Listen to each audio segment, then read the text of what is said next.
저희가 오늘 이제 이사야 14장을 볼 차례인데요. 벌써 올해가 이렇게 지금 3분의 1이 갔습니다. 우리 4월이 지나고 이제 5월이 찾아왔는데요.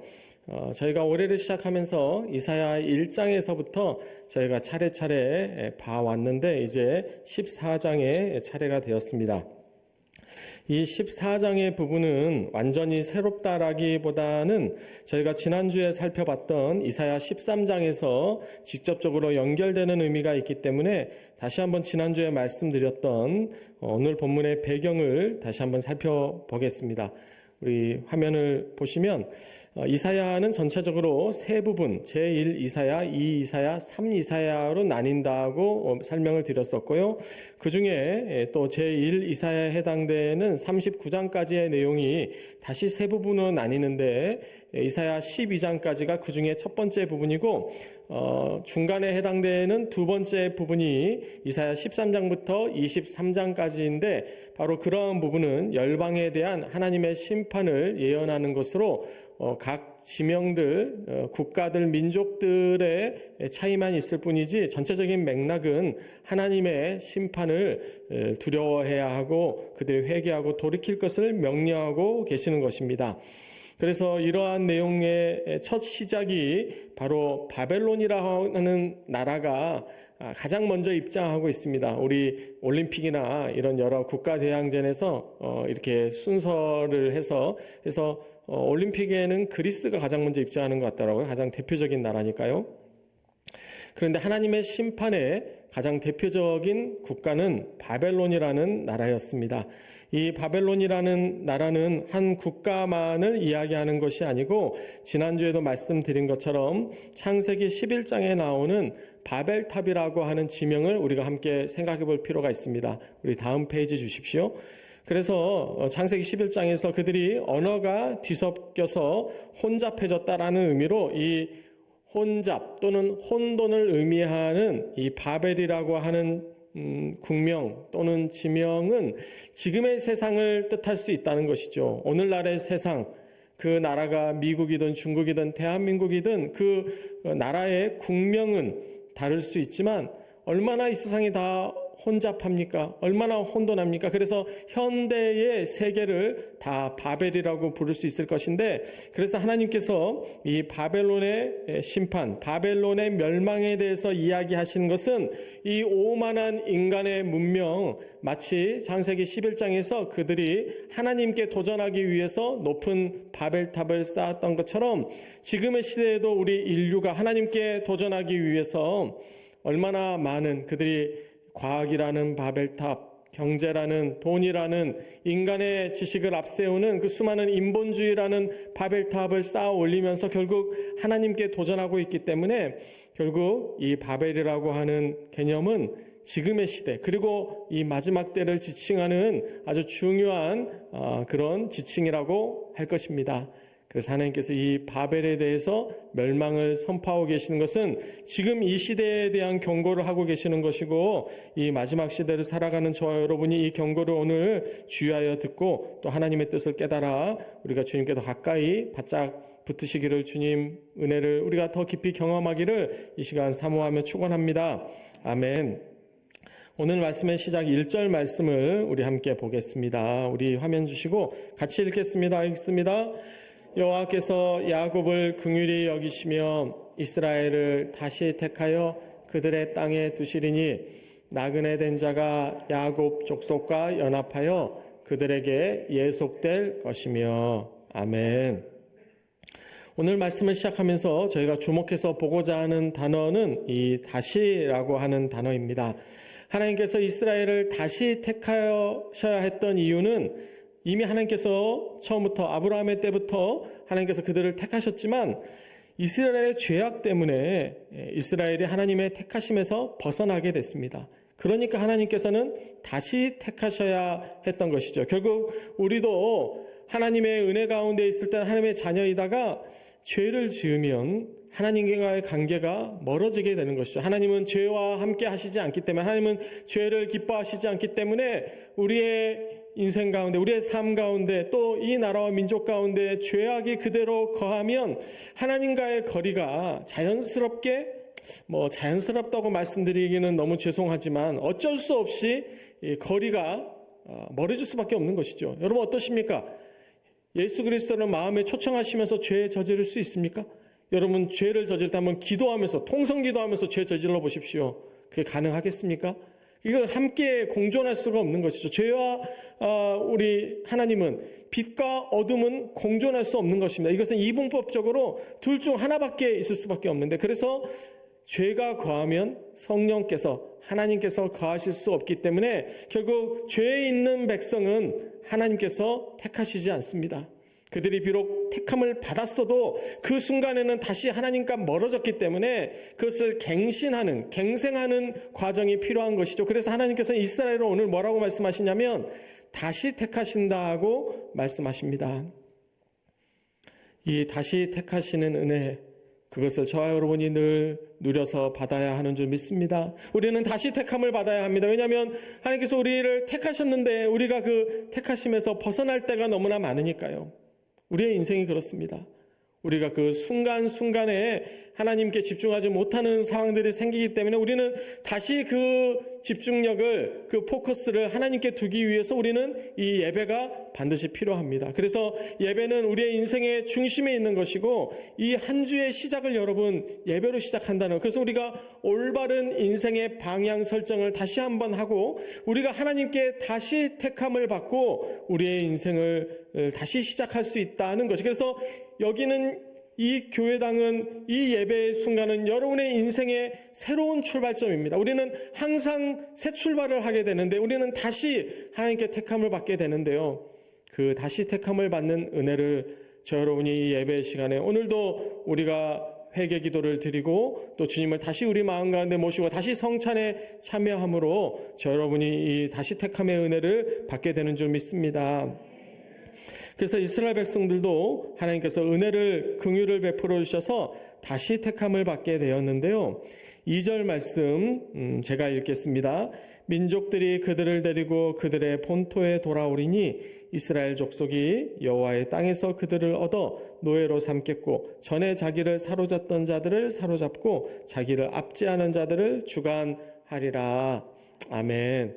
그래서 하나님께서 이스라엘 백성에게 지금 약속하시는 바는 무엇이냐면요, 전에 자기를 사로잡던 자들을 사로잡고 자기를 압제하던 자들을 주관하겠다는 약속입니다. 이것은 바로 하나님께서 역전시켜 주시겠다는 약속과 같습니다. 그래서 오늘 말씀의 제목을 역전의 경영이다라고 제가 잡은 것은, 그 전에는 사로잡혔었어요. 이스라엘 백성들이 사로잡히는 순간이 많았습니다. 지금 이 바벨론에 대한 심판을 선언하시면서 하나님께서 동시에 이스라엘의 회복을 말씀하시는 것은, 바벨론이 막강하게, 그들이 강성하고 그래서 그들의 군대로 무자비하게 이스라엘을 짓밟았을 때에는 어때요? 이스라엘 백성들이 바벨론에게 사로잡혔습니다. 그런데 하나님께서 그것을 역전시켜 주신다는 거죠. 반대로 이제는 사로잡는 민족이 되게 해 주시겠다고 약속하시는 겁니다. 그것은 마치 우리의 역사와도 같아요. 우리가 어떻게 보면 지금은 우리가 세계 경제 10대 강국, 우리 군사적으로도 문화적으로도 다 우리가 선진국의 반열에 올랐기 때문에 우리가 굳이 누구의 눈치를 보거나, 물론 우리가 외교적으로 여러 협력하고 우리가 보조를 맞춰야 하긴 하지만 우리가 그래도 우리의 목소리를 어느 정도 낼 수 있는 나라가 되었습니다. 근데 여러분, 우리나라의 역사를 되돌아보십시오. 조선 500년 시대, 고려 시대, 어떻게 보면 통일신라 이후로, 그 전에는 고조선이나 고구려나 이럴 때는 좀 광개토 대왕이나 이럴 때는 좀 넓은 지역을 호령한다고 했지만, 통일신라 이후로는 이 좁은 반도에 갇혀서 우리는 항상 약소국에, 그래서 항상 누군가에게 이렇게 좀 사로잡히는, 압제당하는 그런 역사가, 그런 사항들이 많았습니다. 그런데 하나님께서 그것을 역전시키시면 이제 우리가 압제를 당하던 나라에서 이제 우리가 주관할 수 있는 나라로, 그런 민족으로 바꿔주신다는 것을, 우리의 인생도 마찬가지입니다. 우리가 우리의 인생을 어떤 분이 이렇게 말씀해 주실 때 상당히 그 의미 있는 세상적인 말이더라고요. 인생의 3가지의 3대 불행이 있는데 그것이 너무 젊어서 크게 성공하는 것과 중년의 시대에 사람을 잃는 것과 말년에 가난하게 사는 것이 인생의 3대 불행이다. 한 목사님이 그 말씀하시는데 참 일리가 있다고 느꼈습니다. 근데 그 중에 가장 좀 어떻게 의외이면서도 또 깊은 통찰력을 갖게 되는 내용이 너무 젊어서 너무 크게 성공하는 것이 불행이다라고 이야기하는데 참 고개가 끄덕여지더라고요. 보니까 우리 아직 10대, 20대 분들은 이렇게 갸우뚱? 아니 그게 왜? 일찍 빨리 성공하면 좋지? 그런데 보니까 60, 70대 분들은 다 고개를 끄덕이고 계세요. 그러니까 우리가 인생을 살아보니까 물론 성공하는 거 좋죠. 그런데 우리의 인생이 여러분 어떻습니까? 오르막 인생이 좋습니까? 내리막 인생이 좋습니까? 우리의 인생이 점점 올라타는 인생이 돼야 되는데 처음에 아주 큰 성공했어요. 아주 높은 자리에 올랐습니다. 명예와 성공과 돈을 아주 크게 얻었어요. 근데 그 뒤로 내리막을 타게 되면 인생이 점점 우울해지고 불쌍해지고 어떻게 보면 기쁨이, 만족이, 행복이 그 가운데 없더라고요. 너무 젊을 때 너무 큰 성공을 쥐게 되면 그 다음부터는 인생이 의미가 없어지고 만족이 없어지고 오히려 그 성공을 가지고 자신의 쾌락, 잘못된 방향을 추구하다가 인생이 말년으로 갈수록 어그러져 버리면 저를 따라해 주시죠. 끝이 좋아야 한다. 마지막이 좋아야 합니다. 인생이 뒤로 갈수록 좋아야 됩니다. 근데 용두사미의 인생이 되면 그 인생만큼 불쌍하고 비참한 인생이 없다는 것이죠. 근데 반대로 우리가 젊어서 고생은 사서도 한다는 말처럼 좀 젊었을 때는 가난했어요. 월세방에서부터 출발했어요. 뭔가 좀 어려운 힘든 일들을 했어요. 근데 그가 점점 중년에 말년에 여유로워지고 저축을 하고 이렇게 안정을 찾아서 자녀, 손자, 손녀들과 이렇게 평안한 인생을 사는 것, 그것만큼 복되고 행복하고 참 여유 있는 삶이 없지 않습니까? 그러니까 우리가 언제 잘 되냐를 봤을 때 갈수록 잘 되고 오늘보다 내일이 더 낫고 내일보다 모레가 더 나은 인생이 돼야 희망이 있고 기쁨이 있지, 잠깐은 잘 됐다가 오늘은 더 힘들어, 내일은 더 안 좋아, 미래가 불안하고 더 불행하다고 하면 그 인생은 정말 살고 싶지 않은 인생이 되어버릴지도 모르죠. 그래서 오늘 하나님께서 말씀하시는 것은 이전에는 사로잡혔지만, 이전에는 불행했지만, 실패가 있었지만 하나님께서 그 실패를 성공으로, 승리로 바꾸셔서 사로잡던 자들이 이제는 사로잡고 자기를 압대하던 자들을 반대로 역전시켜서 주관하게 하신다라고 하는 것이죠. 여러분, 정말 스포츠 경기를 봐도 정말 스릴 있고 재미있는 경기가 역전의 경기 아닙니까? 우리 축구나 야구나 이거 봐도 축구로 한 골을 먹었어요. 예를 들면 두 골을 먹었어요. 전반전이 끝났으면 후반전에 한 골 넣고 두 골 넣고 세 골 넣고 해서 역전을 시키면 정말 그것만큼 또 짜릿하고 재밌고 신나는 경기가 없지 않습니까? 여러분, 우리의 인생도 그런 역전하는 인생이 돼야 합니다. 하나님께서 우리의 인생을 그렇게 역전시키실 줄 믿습니다. 그래서 하나님께서 이스라엘에서 약속하고 계시는 것들은 내가 너희를, 너희 민족을, 너희 나라를 역전시키겠다. 너희를 사로잡던 자들을 역전을 시켜서 어떻게 보면 상황을 완전히 반대로 너희가 이제 그들을 사로잡고 너희를 압제하던 자들을 내가 주관하게 해주겠다. 너희를 본토로 이제 다 돌아오고 귀환하고 회복시켜 주시겠다고 약속하실 때, 여러분, 하나님은 회복의 하나님이십니다. 우리 하나님은 역전의 하나님이십니다. 여러분의 인생 가운데 지금 불행한 과거가 있으십니까? 우리가 힘든 고난의 삶이 있습니까?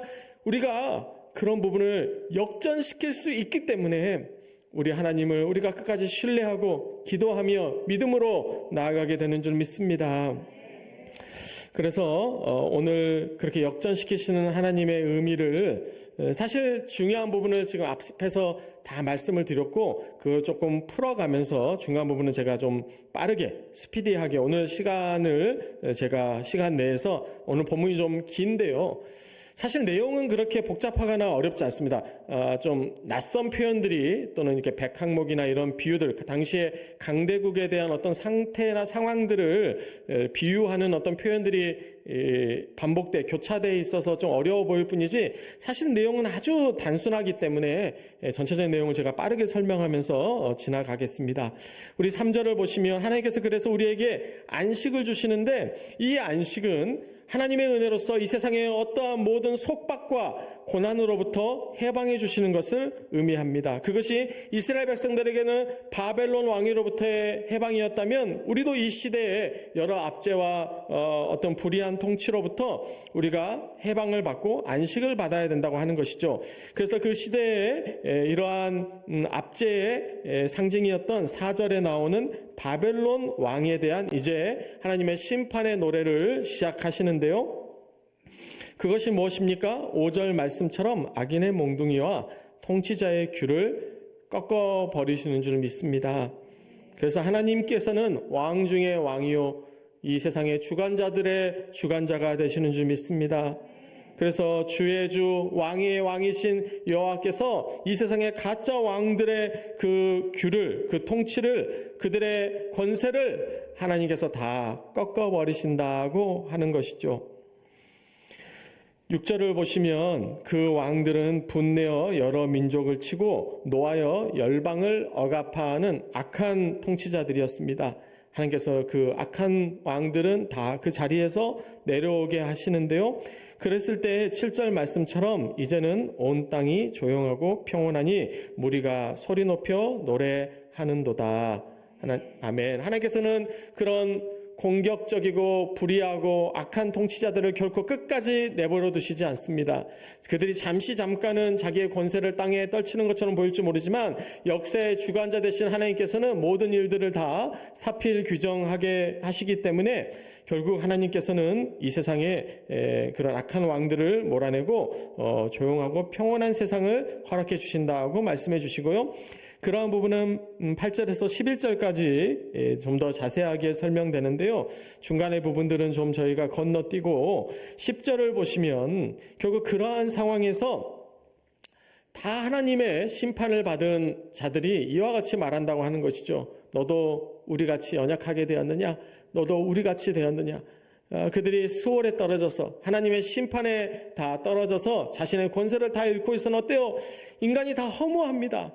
그들이 권세자에 있을 때는, 대통령의 자리에 있었을 때는, 왕의 자리에 있었을 때는, 그들이 어떤 한 완장차고 하나의 자리에 있었을 때는 세상을 호령할 것처럼 있었지만 그 자리에 내려와서는 다 늙고 죽음 앞에 두려운 그런 존재가 다 되고 말지 않습니까? 그래서 인간은 결국 죽음 앞에 다 두려워하는, 다 의미 없는 그런 허무한 존재고, 그래서 다 우리같이 연약하냐, 너도 우리같이 되었냐, 그런 한탄을 결국 이 시대는, 이 세상의 권력자들, 모든 통치자들은 이 세상의 권력은 그래서 허무합니다. 이 세상의 끝은 결국 다 사망으로 가게 되어 있기 때문에 결국 그 끝이 같다는 것을 오늘 본문이 이야기해 주고 있는 것이죠. 그래서 11절에 저를 따라해 주시죠. 내 영화가 수월에 떨어졌으며, 네, 이 수월은 지옥을 상징하는데 가장 비참하고 낮은 곳까지 우리의 인생의 영광 그렇게 오래 가지 않습니다. 네, 봄꽃이 다 떨어지잖아요. 화려한 때는 다 그냥 지나가게 되어 있는 것이죠. 또한 12절에 하나님께서 이렇게 말씀하십니다. 너 아침의 아들 계명성이여 어찌 그리 하늘에서 떨어졌으며 너 열국을 엎은 자여 어찌 그리 땅에 찍혔는고. 아멘. 여기에 이 계명성으로 나오는 히브리어 힐렐이라고 하는 원래 그 번호의 의미는 빛나는 자라는 뜻인데, 그것은 또한 새벽별을 상징하기도 하고요. 보통 새벽에 가장 밝게 떠오르는 별이 금성이기 때문에 그것이 영어로는 비너스고요. 근데 이 계명성이 금성을 상징할 뿐만이 아니라 고대의 라틴어 불가타 성경은 이 계명성을 루시퍼로 그렇게 해석을 했습니다. 결국 이 세상이 빛나는 계명성처럼 그들이 열국을 엎은 자처럼 세상의 공중의 권세 잡은 이 세상의 권세자들, 악한 루시퍼와 같은 사단 마귀와 같은 어떻게 보면 세상에 하나님을 대적하는 자들이 지금은 그들이 열국을 엎은 것 같지만, 그들이 계명성처럼 밝은 아침의 아들처럼 나오지만, 그들이 광명한 천사처럼 나오지만 결국 하나님께서 그들을 심판하실 때 하늘에서 떨어지며 땅에 찍혀버리는 줄 믿습니다. 이 새벽별과 같이 보였던 세상이 어떻게 왜 이 땅 가운데 떨어지게 되었을까요? 바로 그 이유가 13절에 나옵니다. 그들이 마음에 이르기를 그 루시퍼가 하늘에 올라 하늘의 뭇별 위에 내 자리를 높이리라. 결국 그것이 바벨론의 그 바벨탑이 상징하는 것처럼 그때 하나님께 도전하기 위해서 그 높은 탑을 쌓았을 때 하나님의 심판이 임하여 그들이 혼돈해지고 결국 다 뜻을 이루지 못하고 흩어졌던 것처럼 하나님께서 왜 이 사단 마귀를 이 땅 가운데 멸하십니까? 감히 그들이 하나님께 도전했기 때문입니다. 그 어떠한 자도 하나님께 도전하게 되면 이 세상에 어떠한 권세도 어떠한 조직도 어떠한 나라와 민족도 하나님께 도전하게 되면 하나님께서는 그들을 다 땅에 찍어 버리시는 줄 믿습니다. 그래서 하나님께서는 결국 15절 말씀처럼 그러나 이제 내가 수월 곧 구덩이의 맨 밑에 떨어짐을 당하리로다. 아멘. 그래서 16절 이하에 보는 이가 너를 자세히 살펴보면서 어떻게 이 사람이 과거에는 땅을 진노시키며 열국은 놀라게 했던 또 17절에 세상을 황무하게 해서 그랬던 자가 아니냐. 그런데 19절 말씀처럼 이제는 다 시체와 같은 존재로 하나님께서 바꿔버리신다고 하는 것이 그것이 하나님의 심판입니다. 하나님의 권능입니다.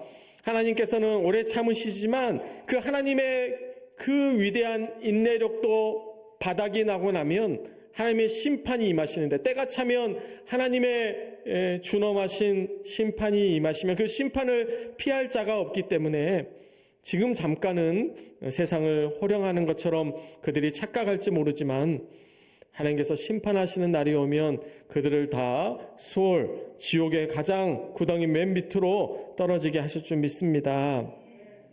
그래서 이 세상의 운명은 다 결론이 정해져 있습니다. 결국 천국이냐 수월이냐 지옥이냐 하는 것이죠. 둘 중 하나입니다. 천국이냐 지옥이냐, 하나님의 영광의 아버지의 집에 이르느냐 아니면 저 수옥의 구덩이 맨 밑으로 떨어지느냐 하는 것은 그 누구도 피할 수 없는 결론입니다. 그래서 우리는 그때를 반드시 준비해야 합니다.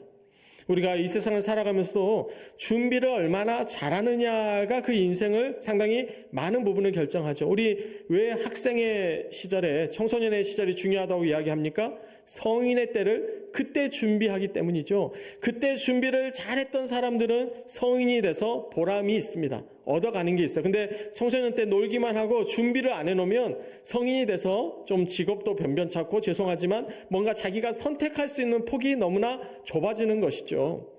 물론 또 그때 가서도 열심히 하면 또 그 다음에 길들을 준비할 수 있습니다. 그래서 우리가 어떻게 보면 인생의 말년을 준비하면서 연금을 준비하고 보험을 준비하고 뭔가 우리의 삶의 나중을 준비하면서 살아가잖아요. 여러분 다 뭔가를 지금 준비하고 대비하고 계시죠? 그런데 이 세상만이 아니고 죽음 이후의 삶을 대비할 수 있어야 합니다. 그래서 우리는 하나님의 나라, 결국 저 내세에서 우리가 죽음 이후에 우리의 존재를 되돌아봤을 때 우리가 아버지의 집에 가기 위해서, 거기서 우리가 또한 면류관을 받기 위해서, 하나님의 영광 안에 들어가기 위해서 우리가 이 땅 가운데 준비하며 살아가는 것이죠. 이 세상 사람들은 그 지혜가 없기 때문에 그들은 그 때를 준비하지 않습니다. 마치 눈에 보이는 지금 숨이 붙어있는 이 세상, 길어야 100년 되는 이 짧고 짧은 의미 없는 세상에 이것이 전부라고 생각해서 이 세상만 준비하다가 허비하다가 그들이 죽고 나면 얼마나 당황하겠습니까? 아무런 준비가 안 됐는데요. 마치 그것은 여러분이 뭔가 시험에 응시했는데 공인중개사 시험이랄지 국가고시랄지 뭔가 여러분이 시험에 준비인데 아무런 시험 공부를 안 하고 시험장에 들어갔다고 생각해 보십시오. 거기다 뭘 써낼 게 있겠습니까? 다 찍고만 나오겠죠. 정말 의미 없는 시험, 눈앞이 캄캄할 것입니다. 그런데 하나님의 시험에, 하나님의 고사에 하나도 준비하지 않고 성경을 하나도 보지 않고 하나님에 대해서 하나도 아는 바 없이 하나님의 면전에 선다고 생각해 보십시오. 얼마나 눈앞이 캄캄하겠습니까? 그래서 우리의 인생은 준비하고 있는 것입니다. 하나님의 때를 이 세상은 그것을 준비하고 있지 않기 때문에 하나님의 심판이 임했을 때 그들이 당황하고 아무것도 대비가 안 된 상태가 되겠지요. 그런데 저 여러분은 그분이 계신다는 것을 잘 알기 때문에 이 세상의 끝이 어디로 가고 있는지를 너무나 잘 알고 있기 때문에 우리는 하나님의 때를 준비하고 있고 마지막 때를 준비하고 주님 다시 오실 날을 준비하고 있고 또 우리가 다시 이 땅에 여러분 다 어떻게 오시게 됐습니까? 기억나세요?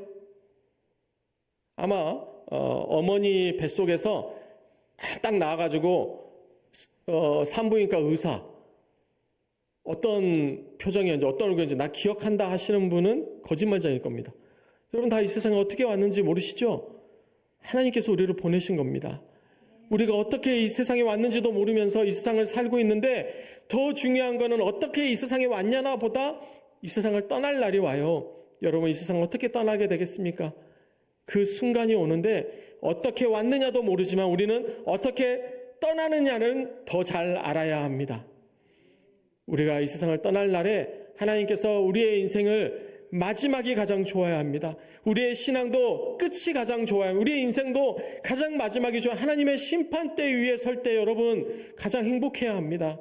그러기 위해서 우리의 인생은 계속 올라가는 인생, 우리의 신앙도 우리의 인생도 가장 계속 올라가는 인생, 역전의 인생을 여러분이 살아야 하는 줄 믿습니다.